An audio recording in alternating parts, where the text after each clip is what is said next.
Salut, c'est Yohan et dans cette vidéo, on va voir ensemble comment faire pour maigrir en un mois et comment de total débutant perdre de 1 à 3 kilos par semaine et chaque semaine continuellement, d'accord? Donc si vous n'avez pas demandé votre vidéo de la semaine, uniquement disponible cette semaine, cliquez en dessous dans la description. On a littéralement aidé une femme de 57 ans à perdre ses 10 premiers kilos dès le tout premier mois et 57 ans. C'est pas jeune, donc cliquez en dessous dans la description tant qu'il reste quelques places. Ok, on va passer dans mon tableau d'évolution de poids, donc que ce soit annuel, mensuel, hebdomadaire et quotidien. Et ce sur quoi j'ai envie de porter votre attention, c'est ici en bas à gauche, donc de 70 kg à 65,3 kg, donc plus de 4,7 kg en moins de 4 jours. D'accord? Donc je vais vous expliquer étape par étape comment faire pour maigrir en un mois, les difficultés que vous allez devoir absolument éviter et par lesquelles je suis passé.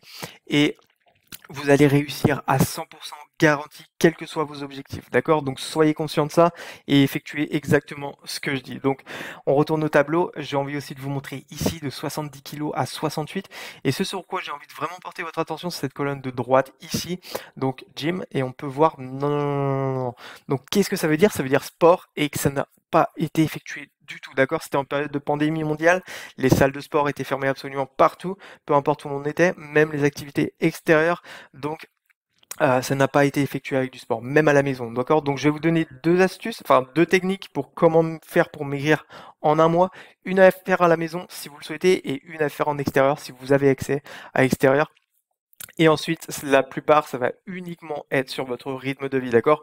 Vous pouvez même ne pas faire de sport comme vous l'avez vu dans ce tableau, d'accord? Donc je vais vous raconter mon histoire pour que vous puissiez vous identifier et que vous puissiez comprendre par où je suis passé et d'où vient mon expertise. Et donc voilà, vous allez tout comprendre. Donc je vais vous expliquer étape par étape pour que vous puissiez comment faire pour m'écrire en un mois. Lorsque j'ai débuté, je me suis fait suivre par trois coachs, pas un mais trois, parce que je m'étais fait suivre par un et j'avais empiré mes résultats avec ce premier. Ensuite, j'ai décidé que j'allais faire avec d'autres pour être sûr que ces erreurs venaient pas de moi mais bien de eux. D'accord? Et ce que ça a fait, c'est que je me suis rendu compte au fil du temps qu'elles manquaient de trois composants essentiels. Un, la passion. D'accord? Il faut être passionné pour réussir. Tous les personnes à succès vous le diront. Il faut être passionné pour réussir, pour tenir sur le long terme. 5, 10, 15, 20 ans et plus. D'accord? On peut rester dans la même industrie, changer d'entreprise, mais il faut être passionné. D'accord? Deuxième, elle ne savait pas comment transmettre les connaissances. Pour un coach, c'est vraiment très très mauvais. D'accord? On est censé savoir comment vendre, comment se vendre, comment partager ses connaissances, comment partager les connaissances correctement à l'autre pour qu'il les comprenne, etc. Donc vraiment un défaut. Et ça a été quelque chose d'éliminatoire. J'ai empiré mes résultats à cause de ça. 3, elle n'avait pas les résultats que je voulais, comme 80% d'autres. Donc ce que j'ai fait, c'est que je me suis dit, bon, au moins ils ont les connaissances, je vais les prendre et on va voir ce qui va se passer. Et ça a été une grosse erreur. Et pas avec un, mais avec trois, d'accord? Donc je vais vous expliquer ce qui se passait. Leurs erreurs n'est pas de leur faute, mais de la faute de l'école en général. Les études dans le domaine de la santé, etc., sont effectuées dans les pays du nord de l'Europe, aux États-Unis ou encore en Chine. Et en Chine, on n'a pas toujours accès aux informations. D'accord? Et le fait que toutes ces informations reviennent jusqu'à nous, qu'elles soient étudiées, etc., ça met 3 à 5 ans. Le temps que le gouvernement, la société choisissent les informations bonnes ou pas pour nous, ça prend c'est compris dans les 3 à 5 ans. D'accord? Encore, la santé passe en dernier, l'économie en priorité. Ok, donc ensuite, la structure scolaire doit être mise à jour. Donc les manuels scolaires, la structure scolaire, etc. Ensuite, donc déjà on est à 7 ans, les profs doivent être mis à jour et les élèves doivent apprendre ces connaissances. Donc 3, 4 à 5 ans. Ok, donc ça fait un total de 10 à 12 ans pour pouvoir apprendre ces connaissances. C'est vraiment énorme. D'accord? C'est comme à l'époque en médecine ou peu importe les industries où on avait des connaissances partielles. Souvent on faisait trop, comme pour ceux qui font du sport, n'importe quoi. Et il faisait trop pour rien, alors qu'on peut écrémer et garder que l'essentiel et aussi effectuer de nouvelles recherches pour obtenir de nouvelles connaissances. D'accord? Donc voilà d'où ça vient. Mais ces trois personnes, la dernière avec quelques résultats, donc je lui ai dit, dis-moi qui t'a appris, j'ai envie de connaître, il faut que je contacte cette personne pour qu'elle m'apprenne à moi, dis-moi qui t'a appris.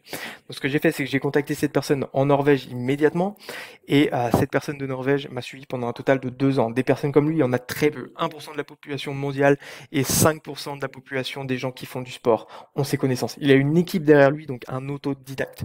D'accord? Donc après, je me suis pas arrêté là pendant 3 ans.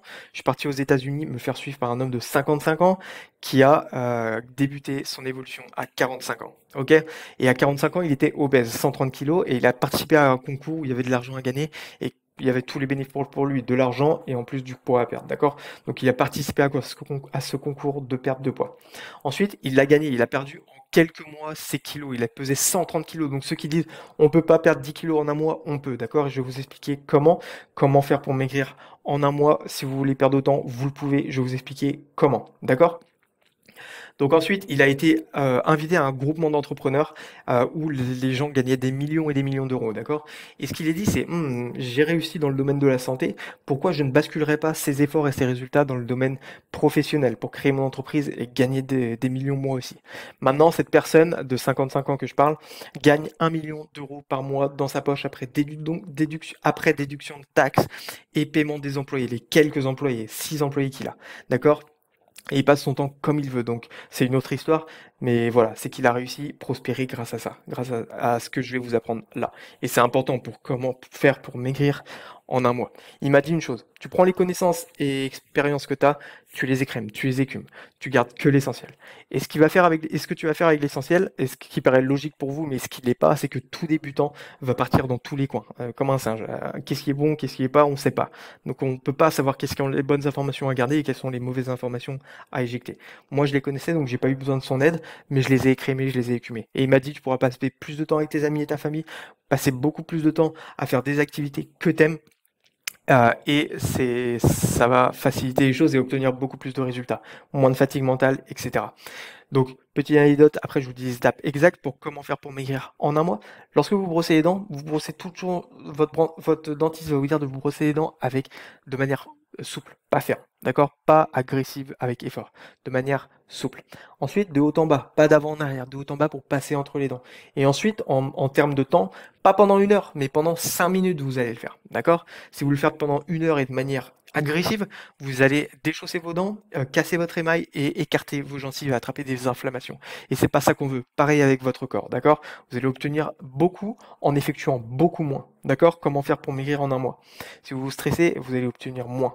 Et c'est pour ça qu'il faut pas effectuer plus pour obtenir plus. C'est ce qu'on appelle l'insanité. Effectuer encore les mêmes choses encore et jamais obtenir de résultats. Et certains passent leur vie comme ça. Parce que vous avez deux choix. Soit vous faites suivre par quelqu'un qui s'y connaît, soit vous faites les erreurs vous-même et vous allez apprendre lentement ou ne jamais apprendre parce que vous allez faire comme ceux que je vous dis, ils partent à droite et espèrent arriver à gauche ou, ils font tout le temps les mêmes actions sans les changer. D'accord? Donc maintenant, les étapes.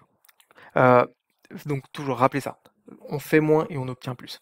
Donc comment faire pour maigrir en un mois? La première règle que vous allez faire qui est super importante, sinon vous n'arriverez jamais, ça va être de diminuer votre nombre de repas. Vous allez faire 3 repas maximum, 2 repas optimum, un repas de temps en temps, si vous le souhaitez. Deuxième étape, pas de grignotage, d'accord? Ce mot grignotage, vous enlevez de votre esprit. Vous gardez grignotage comme étant un repas, d'accord? Repas, grignotage, c'est la même chose, donc rappelez-vous-en. C'est pas parce qu'on est en France avec beaucoup de mots qu'on doit se prendre la tête. Repas est égal grignotage, point barre, d'accord? Donc 40 à 60% des personnes que je suis font cette erreur, d'accord? Elles décident de faire entre 2 et 3 repas, et donc ont 2 pour cet exemple, donc midi et soir. Et après le repas du soir, donc 3 heures après, elles mangent un petit carré de chocolat devant une série télé, d'accord? Ce petit carré de chocolat, qu'est-ce qu'il fait? Les deux excuses qu'on me donne, c'est ça va, c'est qu'un carré de chocolat. La deuxième, c'est bon, ça va, ça fait partie de mon dernier repas, sauf que ça va sécréter l'insuline pour votre corps, ça va sécréter les sucs gastriques, et donc vous étiez peut-être déjà en train de perdre du poids, ça va vous empêcher de perdre du poids. Ok? Ça va stopper votre perte de poids. Donc vous devez être conscient de ça. Euh, ce petit carré de chocolat. Donc je leur disais, c'est ok, tu as fait 2 repas et tu as ajouté ce carré de chocolat, donc ça fait 3 repas. Compte ce petit carré de chocolat unique comme étant un repas. Donc à vous de voir si vous voulez compter ce petit carré de chocolat comme étant un repas. C'est à vous de choisir ça. D'accord? Ensuite, une autre anecdote, une personne qui avait 50 kilos à perdre que j'ai suivi a perdu énormément. D'accord? Les 2 premiers mois, super excité, super enthousiaste, 10 kilos le premier mois, donc arrêtez de dire c'est pas possible. On va pas avoir de vergeture, on va pas être fatigué. Elle me disait j'ai une énergie incroyable, elle perdait 10 kilos le premier mois, 9,5 kg le deuxième mois. D'accord? Et aucun effet négatif avec ça. D'accord? Parce que je lui donnais toutes les étapes, étape par étape. Si vous voulez cliquer dans la description. Les seules choses qu'elle avait, c'est des petits mal de crâne les 2 premiers jours, parce que les toxines se libèrent des cellules graisseuses, passent dans le système sanguin et alimentent le cerveau. D'accord? Mais c'est tout. D'accord? Donc vous devez être conscient. Donc elle me disait, c'est le 3e mois, j'ai arrêté de perdre du poids, qu'est-ce qui se passe et tout? Et je lui disais, bon, t'es pas l'unique petit flocon de neige pour qui ça marchera pas. Ça marche pour tout le monde, la terre entière, ça marche même pour les animaux, donc dis-moi ce qui se passe. Et elle me fait, je bois un verre de lait dans la journée entre les repas. Je lui dis, c'est ça, regarde le contenant alimentaire. Et dans le composant des aliments, si pour 100 grammes, tu as plus de 10 kcal, 10 kilocalories pour 100 grammes, euh, tu vas arrêter de perdre du poids en fait. Même avec les petites bouteilles d'eau aromatisées qu'on peut avoir dans le sac de temps en temps, à la fraise, au citron, etc. Regarde le composant des aliments. Si pour 100 grammes, il y a plus de 10 kilocalories, ça va faire arrêter de perdre du poids. Donc attention, même à ça, c'est très très important. Même pour les petites bouteilles d'eau. 80% sont bonnes, mais 20% faites attention. Ok. Ensuite, elle a effectué ses actions et elle a perdu tout son poids supplémentaire et ne l'a jamais repris. Soyez conscient de ça. Ce que je dis, vous ne le reprenez jamais. Ok.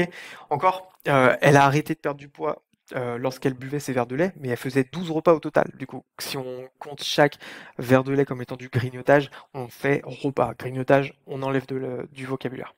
Ok? Donc ce qui s'est passé, c'est que elle aurait pris du poids si elle n'aurait pas fait les autres activités. Je vous dis pas toutes les actions, sinon ça va être trop long, mais je lui ai donné d'autres actions que je donne ici. Si vous les voulez, vous cliquez dans la description, encore une fois. Ok? Donc maintenant, moins de repas et pas de grignotage, je vais vous expliquer la troisième qui est optionnelle et sport. D'accord? Vous le faites si vous le souhaitez, pas obligatoirement. Donc ça s'appelle High Intensity Interval Training. Pour comment faire pour maigrir en un mois? High Intensity Interval Training, qu'est-ce que c'est? C'est faire de la course par intervalle, de la course ou peu importe le sport, par intervalle régulière, fragmentée. Ok? Donc, vous allez faire 30 secondes rapides à votre vitesse maximum, 100%, même si 100% on l'obtient que quand on est en situation de survie, vous allez faire 100% pour vous. D'accord? Vous devez considérer comme étant 100%. Pas de je suis sur mon téléphone vélo, non. 100%. Vous choisissez un sport. Course à pied, vous choisissez natation, vous choisissez taper dans un sac de frappe pendant 30 secondes, corde à sauter, exercice au sol, faites ce que vous voulez, qui soit intense, d'accord? Pas de course, de marche rapide, etc. Intense, ok? 30 secondes, super actif à 100% de votre max, sinon ça marche pas. 30 secondes de pause ou d'activité lente. Vous faites la même chose lentement. Si vous êtes un peu moins sportif, vous avancez à 45 secondes ou à 1 minute. Si vous avez des complications physiques, vous avancez à 1 minute 30 de pause. Si vous êtes obèse, vous montez à 2 minutes de pause. Si vous n'êtes pas obèse, vous montez pas à 2 minutes de pause. Si vous n'avez pas de complications physiques, vous montez pas à 1 minute 30, d'accord? Vous restez à 1 minute max de pause. Et vous faites ça pendant 10 minutes. 30, 30 ou plus selon votre condition physique. 1 minute 30. Vous faites 3 fois par semaine, rappelez-vous de ces règles. On n'effectue pas plus pour obtenir plus. Vous pourriez le faire tous les jours, mais ne le faites pas. On obtient plus en faisant moins. Ok? Donc 3 jours, avec un jour de décalage. Lundi, mercredi et vendredi, ou mardi, jeudi et samedi, ou mercredi, vendredi et dimanche. Vous choisissez. D'accord? Et donc, vous allez perdre tout votre poids. Rappelez-vous de la règle, moins de repas, pas de grignotage, sinon c'est considéré comme des repas. Repas 3, 2 ou 1 optionnel. Et si vous désirez comment faire pour maigrir en un mois, vous faites high intensity. Ne mangez pas après. Il n'y a pas cette connerie de je vais perdre mon muscle si je mange pas. Non, on perd pas son muscle si on mange pas, d'accord? On augmente son hormone de croissance et même on va mieux absorber après et réparer nos muscles. Donc ne mangez surtout pas après les exercices, même de la muscu, d'accord? Ne soyez pas, il faut que j'ai mon checker, ok? Faites attention à ça. Si vous ne l'avez pas encore fait, cliquez dans la description pour recevoir votre série de vidéos de la semaine. On a littéralement aidé une femme de 57 ans à perdre ses 10 kilos dès le tout premier mois et c'est pas jeune, 57 ans. Cliquez en dessous dans la description tant qu'il reste encore de la place. On se retrouve dans la prochaine vidéo. Je vous dis à très très vite. Ciao ciao.